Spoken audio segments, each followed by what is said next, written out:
Hey there, good morning. It's still morning. Yay! It's still morning. Uh, I wanted to record something for you today because I felt really inspired. And this one is going to focus really on the energetics of success in your private practice. So, yeah, if you're into all of this stuff, stay with me. You're going to like it. I don't know what direction this is going to go in because this is just me rambling while I'm driving, right? I'm just imagining you're right here in the car with me. We're just having this fun conversation. So, let me give you some context. I'm still away. It's going well. I love it.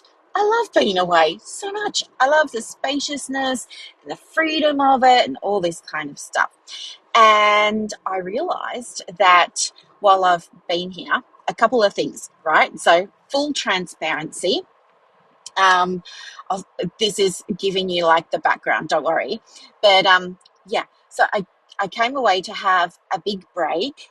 And then I realized, oh my gosh, I didn't organize a launch for Booked and Better.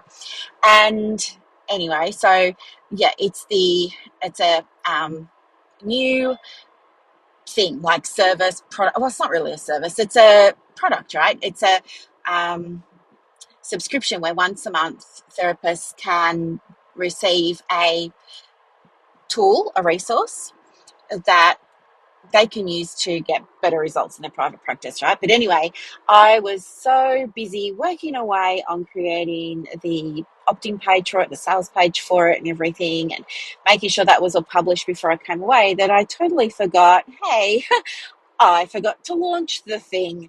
And ideally I should have had like a 4 week launch period prior to hitting publish. But yeah, me being me, I just got it in my head that I wanted to have it published on the 1st of August before I went away.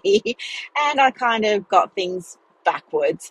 But that's totally fine. It happens. I've had a lot going on, right? I've had a lot. So, yeah, anyway, I got things higgledy-piggledy out of order and realised, oh, yeah, the other thing is while I'm away, I also have scheduled a group call for the lovely, beautiful women in Practice Momentum for Thursday morning, and I don't have a computer. So then I was like, oh, what am I going to do? What am I going to do? But I thought I'd just see it as a sign of the universe, a sign from the universe, rather, to just go and get myself a laptop. So that's what I did. I needed a new one. It's been on my to-do list to go and get one. And then I just thought, yep, okay, this is the sign. I'll go and get one. So yesterday I went and got myself a new laptop. I really love it. It's a MacBook Air. And when I started typing on it, it's got soft touch keypad. So it's really nice. Loved it. My issue with the laptop though is because I love what I do so much, it's really easy for me to do it a lot, right? So I love to be helping people be in Canva, in my Facebook communities, writing emails, creating stuff, all the things, right? I really, really love it. And I find it very hard to resist it. It's like, you know how some people just really love chocolate. And if I had a block of chocolate within reach, they would find it really hard not to have a piece. That's what I'm like with my laptop. I find it really hard not to turn it on because I love what I do so much.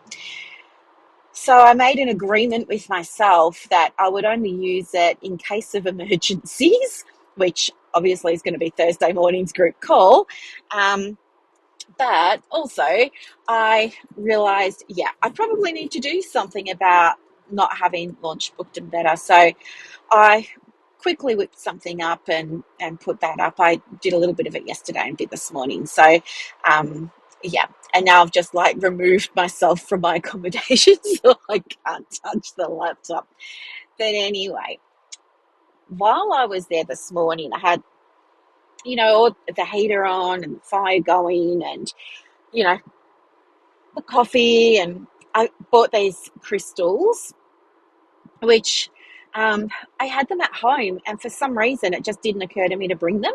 And then I found myself in a crystal shop and I thought, oh yeah, I need all these. So I got myself a peach agate, strawberry agate, a purple moonstone, what else? Piece of pyrite, piece of quartz, and something else. Anyway, they're beautiful. And actually, I was looking at them this morning and I thought, oh, that's my brand colours. So there you go. Um, but anyway, so they were all kind of sitting on the little table, and I thought to myself, oh, yeah, I haven't really journaled yet, so I'd really love to do that. So I just cleared everything off the table, got my crystals out, lit my candle, and got out my Wealthy Woman Oracle card deck and asked for guidance. So I called in my spiritual team, energy, universe, source, all the things, and I was just asking for guidance on, what do I need to do in order to, I guess, manifest more opportunities for the business and stuff like that. So that's what I was thinking about, because of course I've got my eye on the prize with the house, and that's, if you're new to the podcast, that's a whole other thing. I'm trying to manifest I shouldn't say trying, should I? I'm manifesting a house. So yeah, there's that. And I was so I was like, show me what I need to know by giving me the right card. Anywho, I felt like I was shuffling the deck for eternity. I know it wasn't, but it felt like a long time. And then eventually a card, popped out. So for me, that's how I draw cards. I shuffle until one just kind of flies out of its own accord. And I will keep shuffling until that happens. So that's my way. I know some people, they just like to shuffle them a few times and they split the cards into 2 or 3 piles and, turn over cards. That's not my jam. I think it's more fun when a card flies out. So that's what I do. And the card that flew out was called the Observer. And I thought, oh, okay, this doesn't sound like a strategy. I was after a strategy. And anyway, so I read the card meaning because I'm curious, and it's like, do you know what? This is not about you having a strategy. And I nearly fell off my chair. It said, the abundance is already there. You just have to meet it halfway. And the idea was around, kind of expecting abundance rather than thinking it's something that's out there, over there, that I now have to find a bridge to, right? And I thought, like, this is so interesting. And do you want to know what came up when I journaled on it? I'm going to tell you. So I journaled on it, and I always like to ask myself a question too, right? So the initial part of the journaling was me reflecting what that all means to me, and then thinking about, okay, so then in the context of, attracting, manifesting, calling in new opportunities for my business, what does it really mean? And I realized, oh, okay, so they're already on their way. There's nothing for me to actually do. And that makes so much sense, because I have really laid a lot of groundwork. I've really, this year, I've spent a lot of time, leveling things. I got rid of a whole lot of my offers, for example. Other ones got little facelifts and things like that. So all of that is laying the groundwork. It's doing the preparation so that, I can plant the seeds in my business so that the abundance comes. And the abundance takes time. It's kind of like if I really did go and plant a seed. If I went to Bunnings and I just bought a packet of seeds and some seed raising mix or whatever it's called, I don't know. I know nothing about gardening. I know as much about gardening as I do about cooking. But boy, can I run a business. If I put that in the seed raising mix, I know I'm going to have to water it and everything, blah, blah, blah. And maybe it's going to take a week, maybe 2 weeks, maybe longer, depending on what it is and the season and the weather and all the things. But it's going to take time for that seed to germinate. And then it's going to become a little shoot. And then it's going to take more time to, become bigger and stronger. And then it's going to flower. And then with the flower, there's going to come the fruit or whatever it is. and then I will be able to pick it and enjoy it, right? That's me getting the abundance. But can you see, like, it's a whole process? I think sometimes and I do it too, but sometimes when we put stuff out there for our private practice, like maybe you make a course or maybe you have a freebie and everything, you put your heart and soul into it and you put it up and, you let people know that it's there, and it takes time for, and it's like within a couple of hours you keep refreshing your inbox to see if anybody downloaded it and stuff like that, and nobody has, and then you start to feel like not great because nobody's downloading it, and why not? Maybe they don't like you, and maybe you're not good enough, and you can spiral.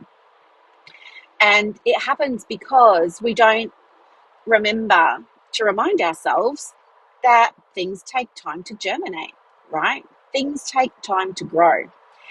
And so that's what I think this guidance is from this card. I think it's saying to me, hey, do you know what? Your seeds are still germinating in the background.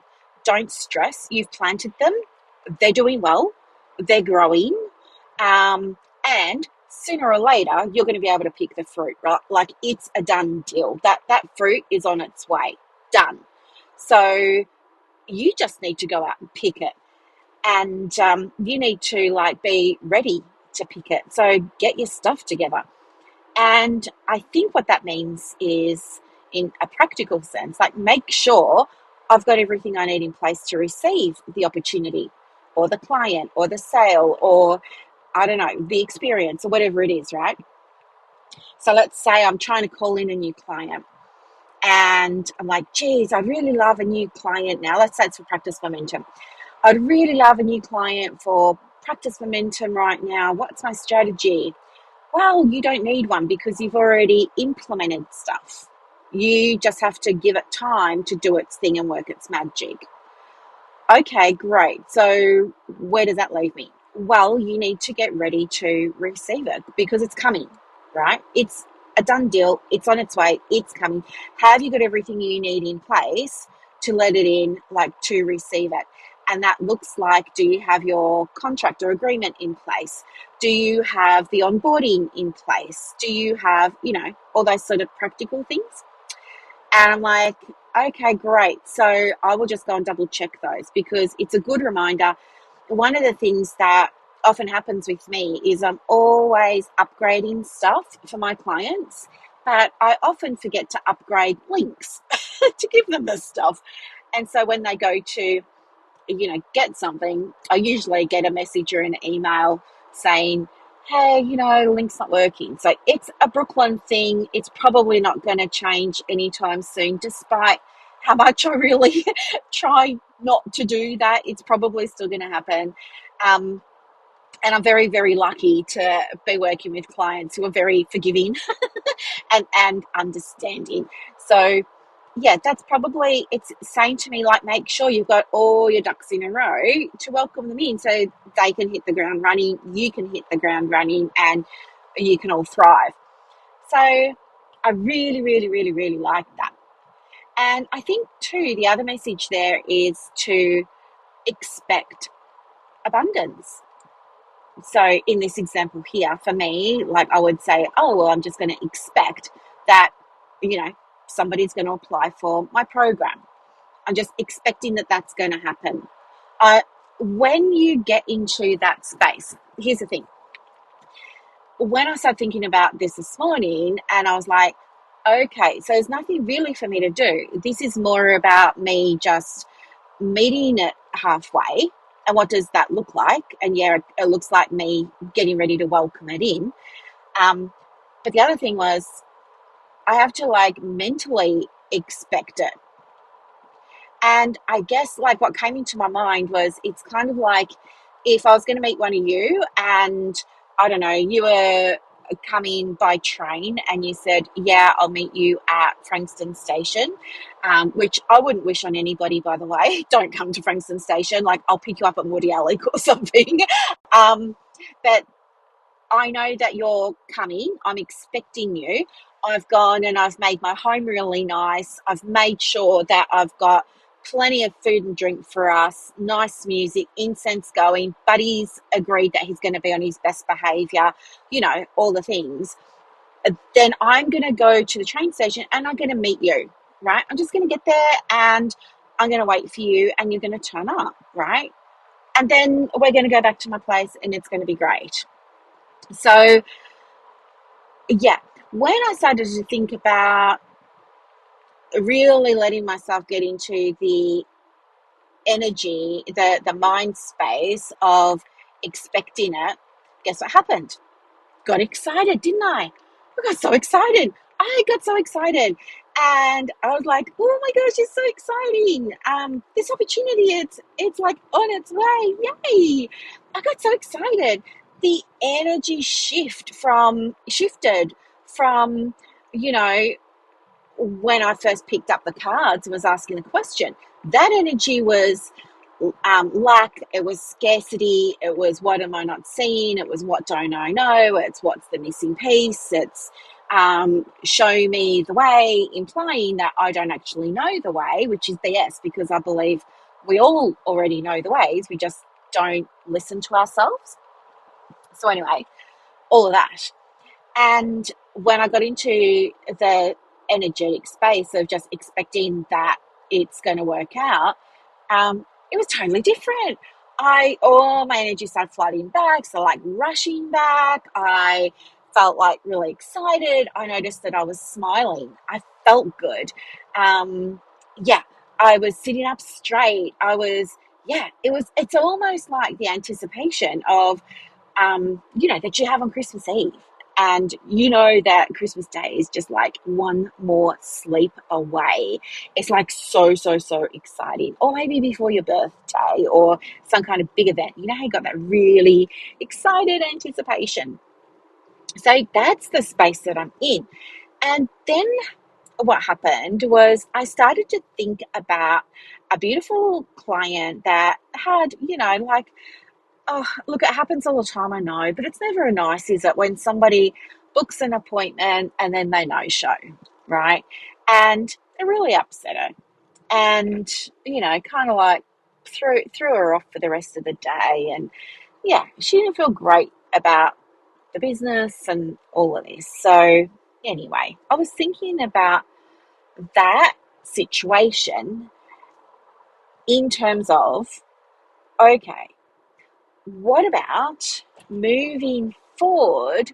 We do something like get in the energy of expecting that the client is going to show up, or we expect that there is going to be a good outcome to something, or we expect that. Do you know what I mean? And that in turn got me onto a memory from when I first started getting right into manifesting. And I was teaching my mum about it. She didn't know anything about it. She hadn't done it before. She wasn't familiar with the term, nothing. And I was like loving it because I was manifesting like crazy.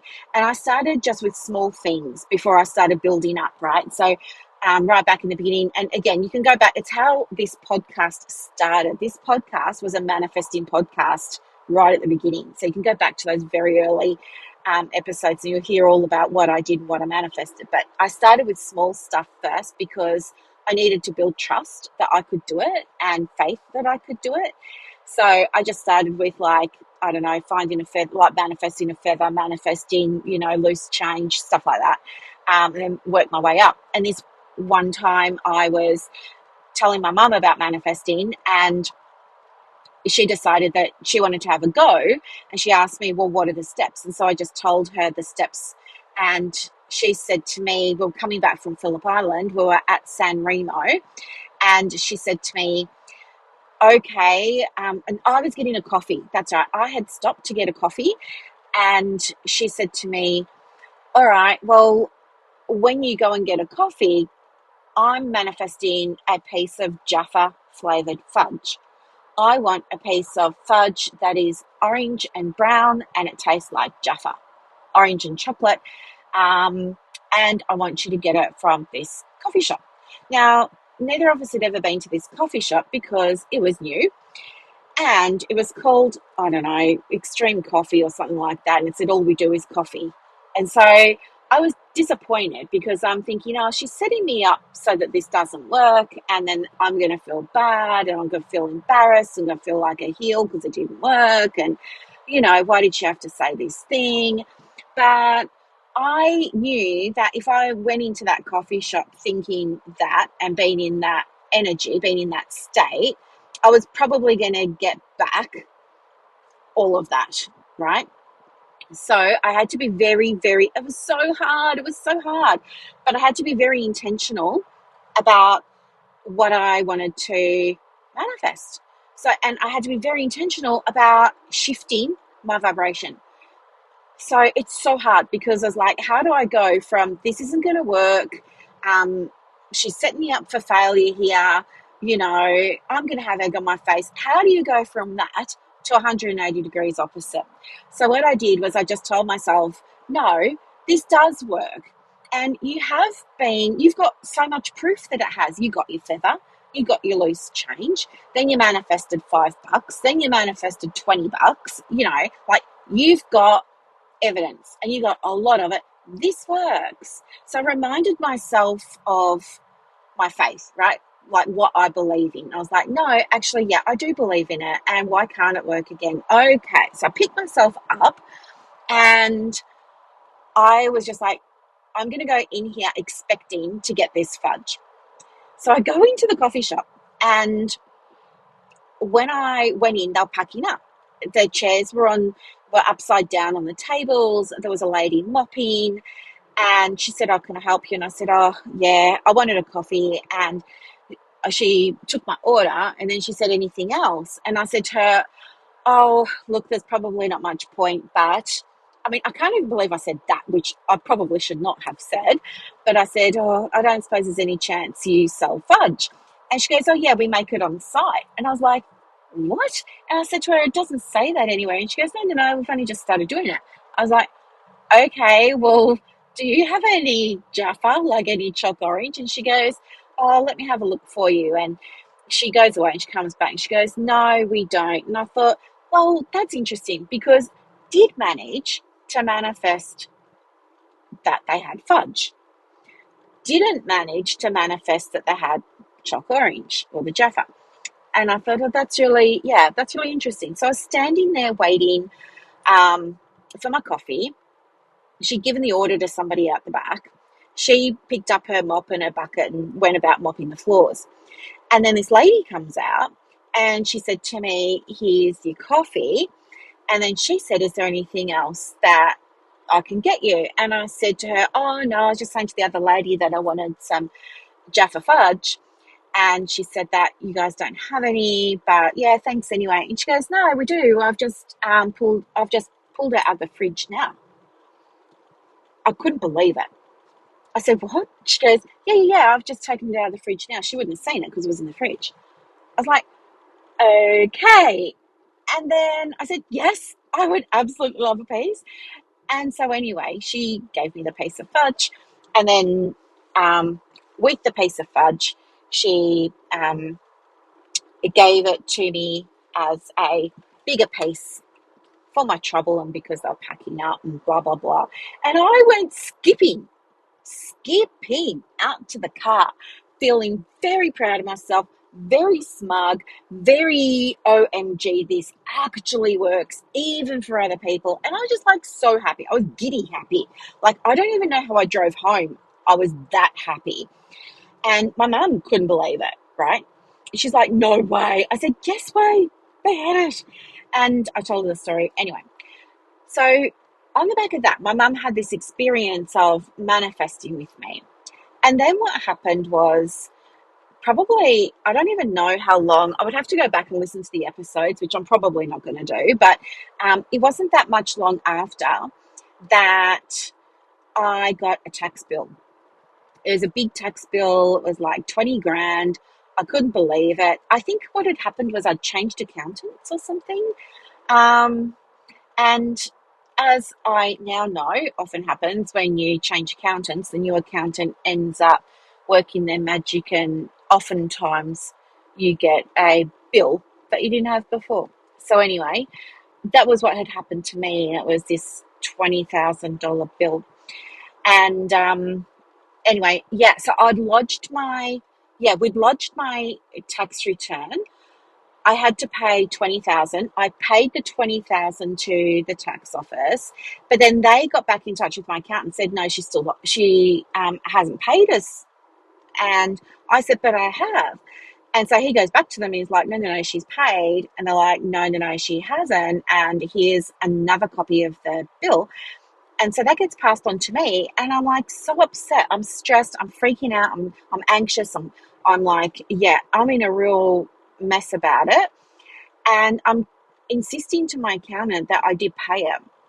And so he's like, well, we're going to need proof of payment. Like, do you have the bank transfer or something like that? I said, it'll be on my statement. It'll be on my statement. So anyway, we get my bank statement. We send that off to the ATO. They're like, well, no, this doesn't help because we can't see anything. All it says is that you made a payment to the ATO for 20 grand. I'm like, yes, the payment for the bill that you sent me.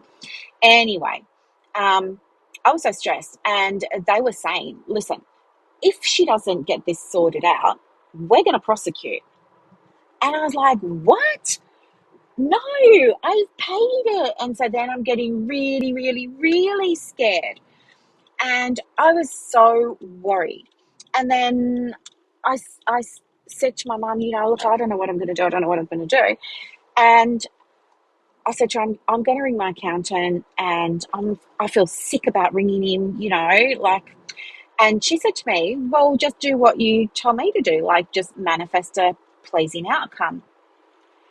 And I thought about it, and I thought, that is the furthest thing from my friggin' mind, manifesting a pleasing outcome, because I just didn't think it was possible, right? But then I thought, no, no, no, no, no. This can work. This can work. I've manifested all these other things. She even manifested this random piece of confectionery from a coffee shop, right? That didn't sell it, or didn't say that it was selling it and stuff like that. No, I'm going to give it a go.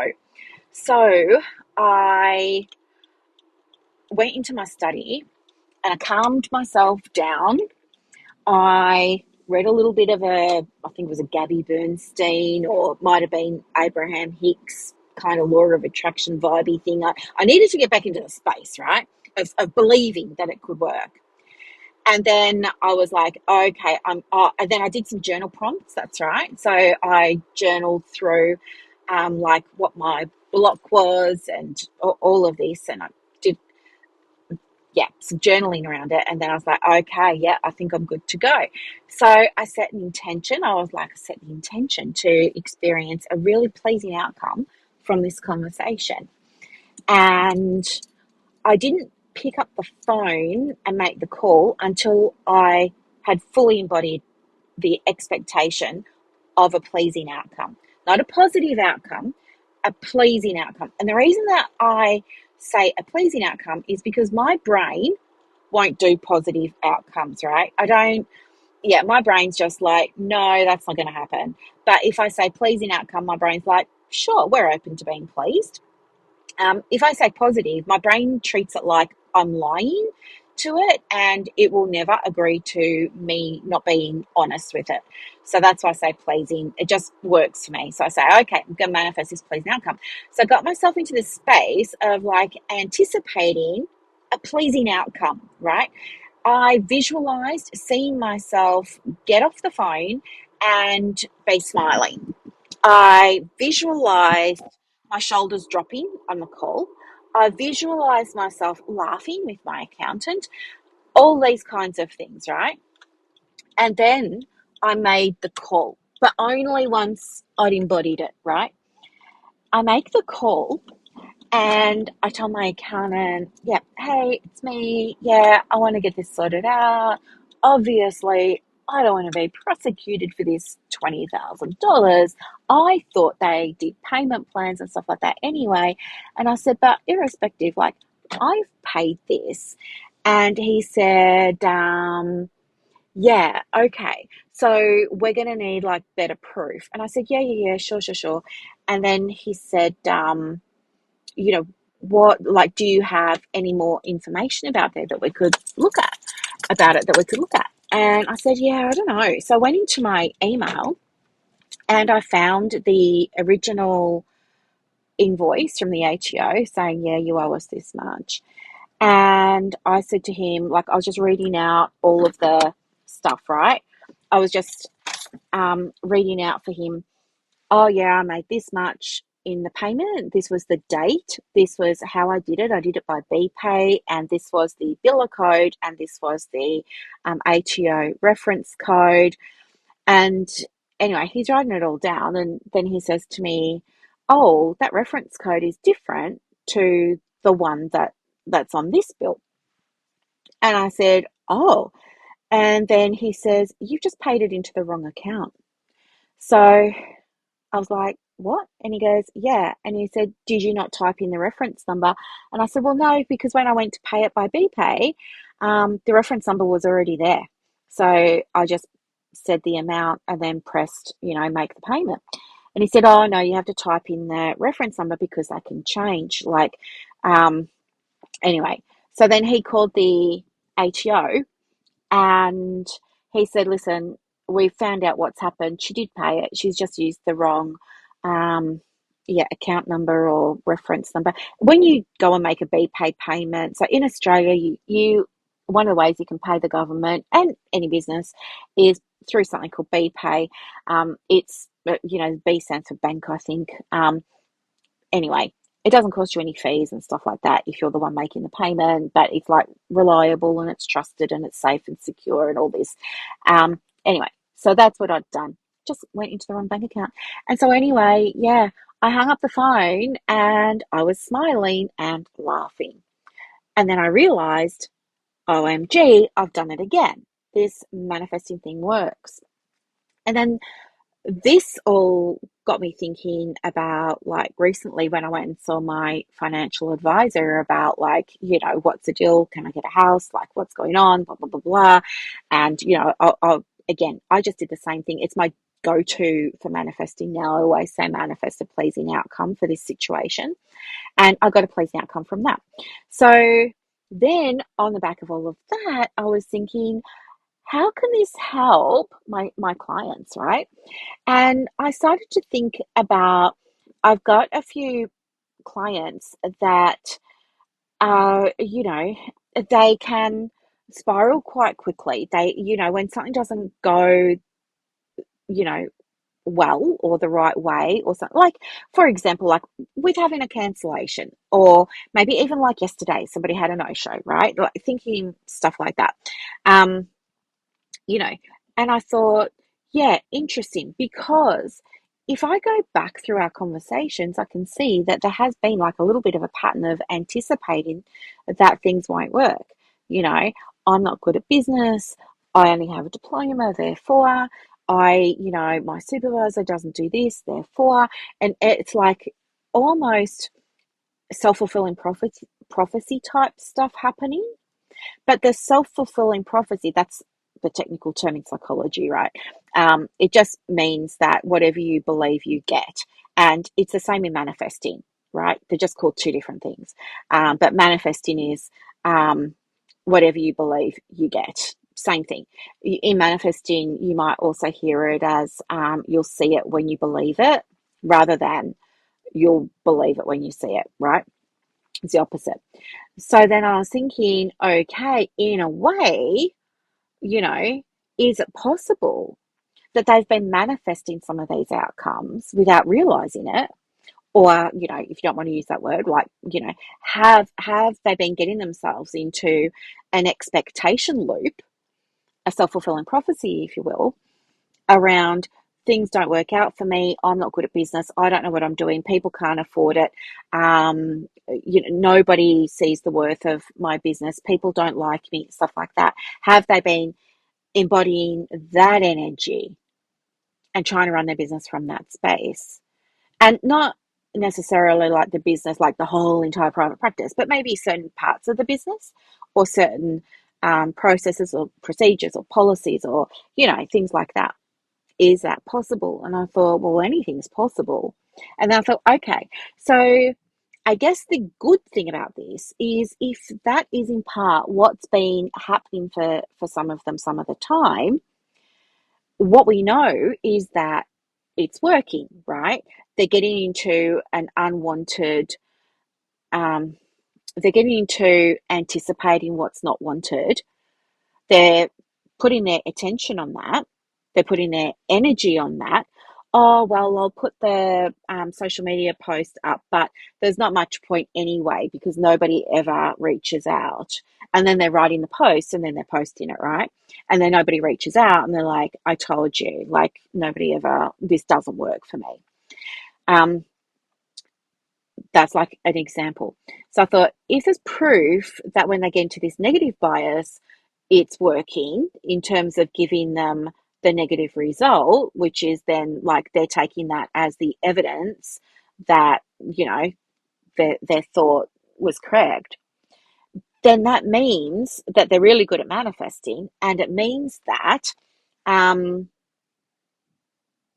their brain is already set up to work in a way that's going to give them what they expect. So all we need to do then is shift the expectation. See?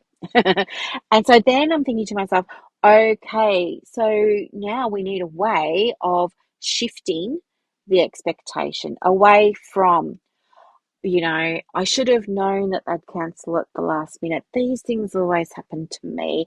I should have known I wouldn't get paid. I should have known that they only wanted to work with somebody who can do mental health care plans. Do you see what I'm saying? So if we shift that to a different energy, and it doesn't have to be the opposite, right? Because just like I shared with you a minute ago, like my brain won't work with the exact opposite. My brain will not, like, if I'm in a dark place and I am in that space and I'm thinking to myself, well, I'll give it a go, but it's probably not going to work. Me trying to tell myself, oh, just do this thing and 100% it will. I'll never believe that. But me saying to myself, hey, we're just going to try for something better here than what we're expecting, my brain can absolutely get on board with that. So maybe we start shifting our expectations and we do it intentionally rather than being on autopilot. We create a new habit. We create a new practice of pausing when we become aware of, oh, I just thought that thing, um, pause and then try and redirect and get our awareness onto something that would be a more pleasing outcome.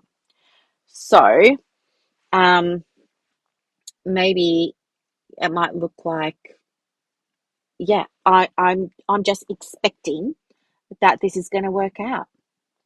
Now, if you get into that space of expecting things are going to go well, expecting things are going to go better, expecting things are going to go favorably, I'm looking forward to getting on the phone and doing this discovery call because I'm expecting that this person already wants to work with me. And of course, it's going to end favorably. Of course, this is going to work out in my favor.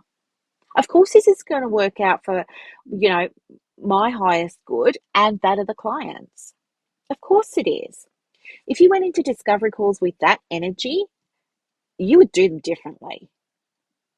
Rather than, oh no, somebody's gone and booked it and now I kind of wish I didn't offer them because now it's going to be uncomfortable and I don't want to do it because I don't want to sell and I don't want to be pushing and I don't want to be coercing and I just feel really bad about it and oh gosh, I wish I didn't. I hope they cancel, I'm praying that they cancel and and then doing the call and being in that space, being in that energy of like apologizing, not with your words, but being apologetic, like, oh, don't worry, I can offer you a discount. Oh, don't worry, we can do this other thing instead. Oh, blah, blah, blah. Like, that is a very different energy to going into a discovery call with something like, I'm really excited to speak to this person. I'm already expecting that they want to work with me. Otherwise, why would they have booked the call? So that bit's done. I don't actually have to do any selling. And I'm manifesting a really favorable outcome today. Yeah, I'm really looking forward to seeing them, really looking forward to answering any questions that they have. And I'm really looking forward to, yeah, this favorable outcome that works out for them and for me. I'm excited about it. When you can do that, do you see like it's such a contrast, right? So that was something that I wanted to share. I really think that it's so important. Like, I know when you're being clinical and scientific and stuff like that, you might be dismissing the idea of energy. But I believe that it's a thing because I 100% believe and trust the science that says everything's energy. Anyway, we're always sending out an energy, but we're always picking up on other people's energy, right? Like, you can pick up on my energy when I'm recording these podcasts and I'm feeling inspired, right? I tend to talk more quickly. I have less pauses. There's less umming and ahhing. There might be a few less tangents that I go off on, or, me forgetting my train of thought, perhaps. But you can also pick up when, like, I'm not in an awesome energy. So when you're dealing with potential clients, for example, it's the same for them with you. They can pick up on your energy. If you're going into that call feeling uncomfortable and awkward and nervous and like it's going to work and you don't know what you're doing and all the things, they're going to pick up on that and they're not going to book. Versus you showing up and you just trusting that, hey, what will be, but I know whatever the outcome, it's going to work out for me. It's going to work out in my favor. Even if they don't book, I'm trusting that this happened for a reason. I was not meant to be working with that person, and that's in my highest good. So maybe we would have had a personality clash. Maybe, there might have been some hiccup along the way. I don't know. I'm just so thankful that this is the outcome that I got. And I'm really thankful for them too, because they're going to now be able to go and work with the right person for them. And that just wasn't me. And I'm cool with that. See how it's like a different energy? Like, people say to me a lot, like, how do you remain detached from the outcome? Because one of the things I talk to my coaching clients about a lot is, yeah, I don't care if somebody buys or not. Like, I don't really sell, in inverted commas, anything. I give people solutions to their problems. That's what I do. And so I don't need to sell anything. This is my, yeah, if what I've got is going to solve that problem for them, they'll buy it. If what I've got is not going to, they won't buy it. That's it. End of story. And that's totally fine. I don't want anybody buying something they don't want or need from me, right? Um, that wouldn't be nice energy for either of us. I don't want that. Why would you buy something you don't want or need, right? When it comes to your business and growing your business, like in this context I'm talking about. So anyway, I just thought that this was really, I'm losing my train of thought, but I just thought that this was really interesting. So I do believe that we are the energetics. I do believe that energy is ever present. We're always emanating it, right? We're always manifesting, whether you're doing it because you really want to and you're being intentional and you're saying, today I'm going to manifest a payment or a client or a sale or a sign up or an enrollment or somebody getting my course or, something like that. Whether you're doing it intentionally or not, you're always manifesting, because everything that you get in your business is a result of your past thoughts, feelings, and behaviors, right? Which is what manifesting is. It's a result of your past thought, feelings, and behaviors. So have a look around you in terms of your business and ask yourself, okay, what am I seeing? Like, take stock. What am I seeing? Am I seeing growth in inquiries? Am I not? Am I getting this? Am I not? Da da da da da. All those kinds of things. Ask yourself the questions, and then ask yourself, right, what was my part in this? And this is really important, because when you ask yourself, what was my part in this, right? Was it because I didn't believe I could do it? Was it because, was it mindset stuff? Was it I just didn't know what I was doing? Is it that I didn't have a strategy? Or is it that my energy was just off, right? I was pushing myself. I was already feeling burned out and I just tried to add this last thing, um, you know, like, think about what was your part in it, because when you know what your part was, you can fix it, sort it out, address it, change it. So it empowers you to be in control of the business. And when you're in control, you're not in victim mode. When you're in victim mode, you're powerless. You're saying, oh, these things are happening and none of it is fixable because none of them were within my control. When you say, okay, what was my part in it? Then you can say, okay, what can I do? What's my next step? So even if it is something that feels big, right? Like cost of living, for example, there are some therapists in private practice that will say, my practice is in the pits right now. I can't get clients for love nor money. No one wants to pay me. There's, blah, blah, blah. And it's all because cost of living. So now I'm going to have to lower my fees. And then there are other therapists that live and work in the same community that are thriving.